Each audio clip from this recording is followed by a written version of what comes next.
This week on whatever the hell this is. The plan for this week was to load MicroPython and run a simple Blink program. But, as it turns out, I don't really know what I'm doing at all. Even a little bit. Well, a little bit, I guess.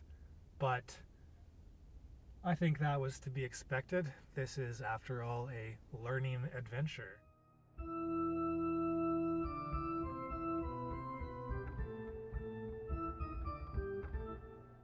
Come with me on a learning adventure. E-I-O-U. A-E-I-O-U.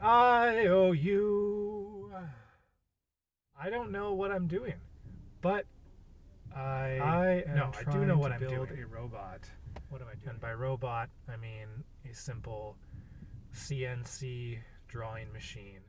If there's one thing I learned in university, it's that you always end up teaching yourself anyway. So I think I'm pretty good at that. And that is what this project will be. A lot of self-guided learning.